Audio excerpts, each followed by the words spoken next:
Hey guys, this is my first ever YouTube video and I'm just a girl who loves makeup, specifically SFX makeup, and I just want to share my passion with you guys.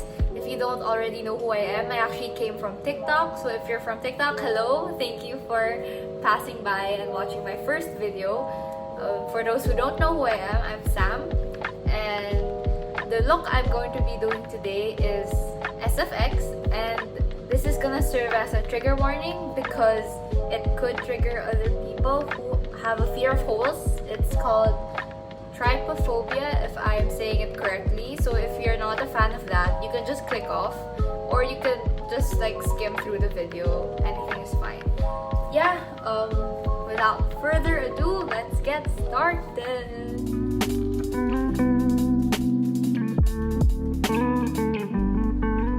I didn't want to make this video purely about me just showing you how I do my makeup.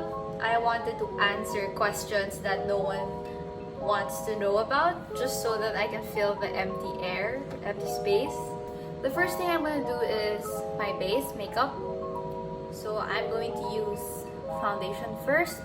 Okay, just take note, on a normal day-to-day basis, I don't usually use foundation. I only ever use foundation for my extreme looks like SFX and extremely colorful makeup. Okay, I hear there are things people want to know about me. The questions I get asked the most, at least from TikTok, is why I started makeup and how I came to love it. So just to give you guys a little back history, I started watching YouTubers around grade 9. You guys can do the math. How old am I? I'm 19 right now, right? Yeah, I'm 19, so you can do the math. And I'm in second year college. But I only actually started doing makeup in my senior year because one, makeup is expensive. That's just the truth. And because makeup is so expensive, I didn't want to spend my money on makeup yet. I didn't think it was worth it.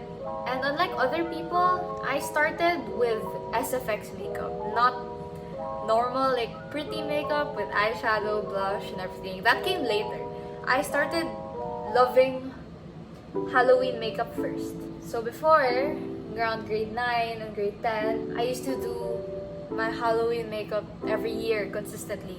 And I can put a photo here of my first ever extreme face paint look. It's super different than how I do it now. This is the before. I can show you my after here. I recreated it and you can check out my Instagram for that. I just like the art of it. The creative diversity for SFX makeup is endless. You can do literally anything with it and it's very cool. Oh, if you guys want to know, I got this sponge from Daiso. It's like 88 pesos. It's the best ever. It's a really good dupe for the traditional beauty blender that you can buy in the States. But that's so expensive, so stick with dupes. Now that I look like a ghost, I'm gonna make myself look more like a ghost. I'm gonna go in with concealer under my eyes and on the areas that I need a little bit of help in on a normal day-to-day basis. If I don't use foundation, I put it under my eye, here, forehead, here, just to lift up my eyes, and around the nose, because I need to cancel out my redness. I have a lot of hyperpigmentation in these areas, that's why I like covering them. I like to set it with powder. Some people prefer not to, and that's fine. It just depends on your skin type. I have a more oily skin, so I like setting my face with powder. Just putting that everywhere. If you guys want to know, I am a sophomore in UP Dalaman. My course is BS Biology, which is so different from what I'm passionate. Well, I do love, I love biology, and I'm actually going to med school after, hopefully to become a doctor. But in terms of like my hobbies, it's very different, right? I share the same sentiments though with other creative artists, not just in makeup in general. Like if you like painting, if you like drawing, a lot of people use that as a medium to de-stress, and that's the same with me, but instead of painting, it's makeup. I'm just gonna contour my face with this. To be quite honest with you, I think this is already expired, but I'm about to reach pan, but I haven't yet, so I haven't thrown it out. It's kind of a waste if I throw it away, so might as well finish it before throwing it out. This is just to bring color back into my face, by the way. I don't want to look like a ghost. I'm not going to put blush on because this look is more gory and bloody, so I don't need to look like I'm blushing. Also, fun fact, I don't know how to do eyebrows and I don't know how to put on false lashes. I have actually never purchased false lashes before. I'm scared of them. I don't know how to apply them. I've never tried it, so I only use mascara. You know, it's just not my thing, I'm gonna start out with the transition shade, this color, but it's a good transition shade. Also, fun fact again, I don't know how to wink. So if you see me close both eyes because I'm attempting to blend my eyeshadow, it's just I can't wink. Like, it doesn't work for me. Pro tip number 1, the key to a good eyeshadow look is just to keep blending. The key to a basic makeup look for the eyes is to have a transition shade, a darker shade, and a shimmer shade. Or not necessarily a shimmer shade, it could be a matte color as well, but something to contrast whatever transition and dark shade you used. So since I used orange as my transition shade and I'm going for a sunset vibe, I need to pick a darker color that complements both the transition shade and the quote-unquote shimmer shade that I will be using. For me, it makes sense to use brown. The reason why we want to put darker eyeshadow around the edges of our eyes is because it creates a lot of depth.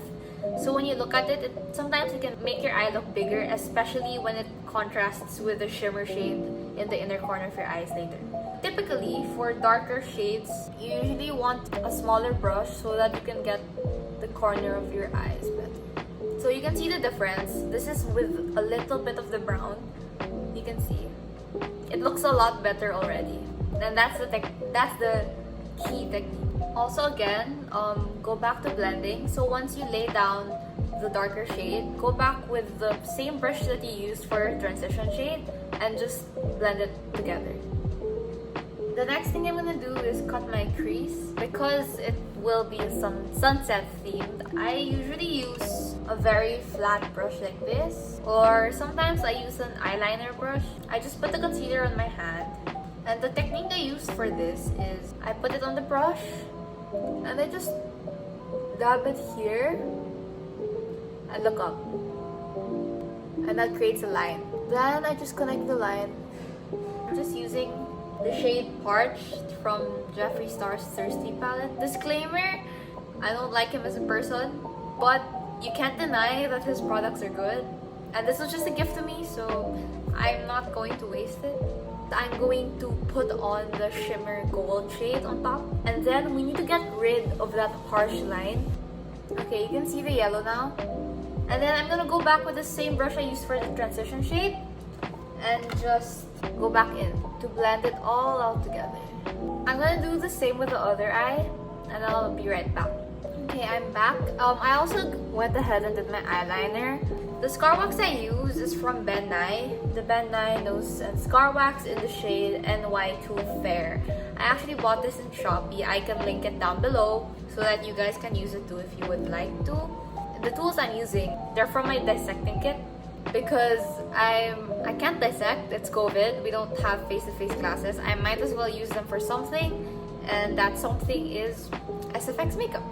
Okay, you're gonna need scar wax and a lot of Vaseline. I usually coat this first with Vaseline. It helps the wax become more moldable, malleable. I look crazy now, but we're going to watch this come alive. Okay, so I've spread it out. I just need to make the edges smooth with Vaseline, so that's what I'm doing now. For anyone wondering if I get breakouts from doing this, I do occasionally, but take note that after I do my final look and after I take photos, I immediately remove the makeup. Because obviously I don't want my pores to get clogged, So, you know, it stays on my face for about 5 minutes tops. I will be using another tool to create the holes. This is where it starts to get kind of weird. Okay, I've marked all the holes as you can see. Now we're gonna set it down with powder. I'm just gonna go and wash my hands first to set everything down and to remove the shininess. It smells like baby powder too. I'm using the same foundation I used on my face. Okay, so after we put foundation and set it down again, I am going to move on with the face paint. You want to create some depth in each of the holes. So I'll be using black first. And we're just going to cover each hole with black. The reason why we want to add black is to add more dimension. Because obviously the deeper the hole, the darker it is, right? Then we're gonna go in with the red and go into the same areas. Okay, there. I'm gonna take this eyeshadow palette again and go in with the red around the areas. Okay, so that's how it looks like right now. And then now we're supposed to add the blood. This is what's going to bring it all to life. I wish I had better quality blood, like the coagulated ones. They will work a lot better, but I don't have that. Okay, so the liquid blood actually gives a whole new level of depth. It's the one that gives the 3D effect because of the shine and the gloss of the blood itself. It's the one that makes it look like something really is oozing out of the holes. It's also better to concentrate the blood near the hole itself. Okay, I'm gonna get mascara and lipstick. I'm using this. This was also a Christmas gift or birthday gift to me, I'm not sure. It's a lip tint, a red lip tint, so I feel like it's fitting. I'm using this mascara. I got this in Taiwan. I can link a dupe down below, but this is actually my favorite. And that, my friends, is the end of the tutorial. Thank you guys so much for watching. I hope you enjoyed. Please stay tuned. I will try to release videos once every 2 weeks, so you can look forward to that.